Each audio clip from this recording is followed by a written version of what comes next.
S ನೋಡಿ, piracy ಭೂತದಿಂದ cinema ಇಂಡಸ್ಟ್ರಿಗೆ ದೊಡ್ಡ ಹೊಡೆತ ಬೀಳುತ್ತಾ ಅನ್ನೋ ಪ್ರಶ್ನೆ ಮೂಡ್ತಾ ಇದೆ. ಚಿಕ್ಕಬಳ್ಳಾಪುರದಲ್ಲಿ ಸೂ ಫ್ರಮ್ ಸೋ ಚಿತ್ರದ ನಟ ಶರೀರ್ ಗೌತಮ್ ಹೇಳಿಕೆಯನ್ನ ಕೊಟ್ಟಿರುವಂತದ್ದು ಪೈರಸಿಯಿಂದ ನಿರ್ಮಾಪಕರಿಗೆ ಬಹಳಷ್ಟು ನಷ್ಟ ಆಗ್ತಾ ಇದೆ. ಪೈರಸಿ ವಿಚಾರ ಇದು ಮತ್ತೊಮ್ಮೆ ಕೇಳಿ ಬರ್ತಾ ಇದೆ. ಸ್ಯಾಂಡಲ್ವುಡ್ ನಲ್ಲಿ ಪೈರಸಿ ವಿಚಾರಕ್ಕೆ ಸಂಬಂಧಪಟ್ಟಂತೆ ಏನೆಲ್ಲ ಆಗ್ತಾ ಇದೆ ಅನ್ನೋದು ಗೊತ್ತಿರುವಂತಹ ವಿಚಾರ. ಇದೀಗ ಪೈರಸಿ ಭೂತದಿಂದ ಸಿನಿಮಾ ಇಂಡಸ್ಟ್ರಿಗೆ ದೊಡ್ಡ ಹೊಡೆತ ಬೀಳುತ್ತೆ. ಚಿಕ್ಕಬಳ್ಳಾಪುರದಲ್ಲಿ ಸೂ ಫ್ರಮ್ ಸೋ ಚಿತ್ರದ ನಟ ಶರೀರ್ ಗೌತಮ್ ಹೇಳಿಕೆ ಕೊಟ್ಟಿದ್ದಾರೆ. ಪೈರಸಿಯಿಂದ ಪ್ರೊಡ್ಯೂಸರ್ಗೂ ಕೂಡ ಬಹಳಷ್ಟು ನಷ್ಟ ಆಗುತ್ತೆ. ಕದ್ದು ಮುಚ್ಚಿ ಮಾರಾಟ ಮಾಡೋದು ನಿಲ್ಬೇಕಾಗುತ್ತೆ. ನಿರ್ಮಾಪಕರು ಬೆವರು ಸುರಿಸಿ ಸಿನಿಮಾ ಮಾಡಿರ್ತಾರೆ, ಕಷ್ಟಪಟ್ಟು ಸಿನಿಮಾ ಪ್ರೊಡ್ಯೂಸ್ ಮಾಡ್ತಾರೆ. ಹೊಸಬರು ಫ್ಯಾಷನ್ಗಾಗಿ ಮಾಡಲು ಹೋದ್ರೆ ನಷ್ಟ ಅನುಭವಿಸ್ತಾರೆ. ಹೀಗೆ ಏನಾದ್ರೂ ಮುಂದುವರೆದ್ರೆ ಸಿನಿಮಾ ಇಂಡಸ್ಟ್ರಿ ಕುಸಿಯುತ್ತೆ. ಪೈರಸಿ ಅನ್ನೋದು ಒಂದು ಮಾಫಿಯಾ ಇದ್ದಂತೆ. ದಯವಿಟ್ಟು ಪೈರಸಿ ಮಾಡೋದನ್ನ ನಿಲ್ಲಿಸಬೇಕು.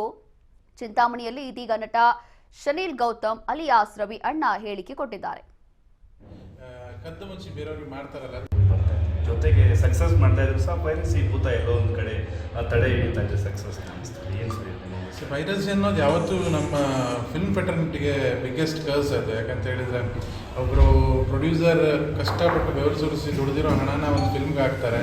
ಫಿಲ್ಮ್ನ ಒಂದು ನಿರ್ದೇಶಕ ಎಷ್ಟೋ ವರ್ಷಗಳಿಂದ ಕನಸು ಕಟ್ಟಿ ಅದನ್ನು ನಿರ್ದೇಶಿಸಿ ಅದನ್ನು ಒಂದು ಪ್ರಾಡಕ್ಟ್ನ ಜನಗಳಿಗೆ ರೀಚ್ ಮಾಡೋ ಹೊತ್ತಲ್ಲಿ ಯಾರೋ ಒಬ್ಬರು ಥಿಯೇಟರ್ ಮೂಲೆಯಲ್ಲಿ ಕೂತ್ಕೊಂಡ ಅಥವಾ ಏನೋ ಒಂದು ಗಿಮಿಕ್ ಮಾಡ್ಕೊಂಡ ಆ ಸಿನಿಮಾನ ಸೆರೆ ಹಿಡಿದು ಅದನ್ನು ತಗೊಂಡೋಗಿ ಕದ್ದು ಮುಚ್ಚಿ ಬೇರೆಯವ್ರಿಗೆ ಮಾಡ್ತಾರಲ್ಲ, ಅದು ಯಾಕೆ ಅಂತ ನಮ್ಗೆ ಇನ್ನೂ ಗೊತ್ತಾಗ್ತಿಲ್ಲ. ಯಾಕಂತ ಹೇಳಿದ್ರೆ ಅದು ಯಾವತ್ತೂ ಮಾಡಬಾರ್ದಂಥ ಒಂದು ವಿಷಯ.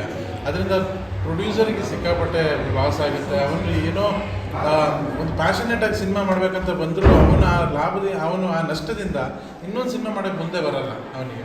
ಹೀಗೆ ಸ್ಕ್ಯಾರ್ಸಿಟಿ ಆಫ್ ಪ್ರೊಡ್ಯೂಸರ್ ಆಗ್ತಾ ಹೋದರೆ ನಮ್ಮ ಇಂಡಸ್ಟ್ರಿ ಡೌನ್ಫಾಲ್ ಆಗುತ್ತೆ. ಅದನ್ನು ದಯವಿಟ್ಟು ಮಾಡಬೇಡಿ ಅಂತಲೇ ನಾನು ಕೇಳೋದು. ಯಾರು ಮಾಡ್ತಾ ಇದ್ದಾರೆ ಅದೊಂದು ಬಿಗ್ಗೆಸ್ಟ್ ಮಾಫಿಯಾ ಅದೊಂದು. ಆ್ಯಕ್ಚುಲಿ ಅದು ಒಬ್ಬರಿಬ್ಬರಿಂದ ಆದಿತ್ತಲ್ಲ, ಅದನ್ನು ದಯವಿಟ್ಟು ಮಾಡಬೇಡಿ. ಇದರಿಂದ ಒಂದು ಇಂಡಸ್ಟ್ರಿನೇ ಕಂಪ್ಲೀಟ್ಲಿ ಕೊಲಾಪ್ಸ್ ಆಗುವಂಥ ಒಂದು ಪರಿಸ್ಥಿತಿನ ನೀವು ತರ್ತೀರಾ ಅಂತ ಹೇಳ್ತಾ ಇದ್ದೀನಿ. ಸಿನಿಮಾ ಇಂಡಸ್ಟ್ರಿ ಜೊತೆಗೆ ಸಕ್ಸಸ್ ಮಾಡ್ತಾ ಇದ್ರು ಸಹ ಪೈರಸಿ ಭೂತ ಎಲ್ಲೋ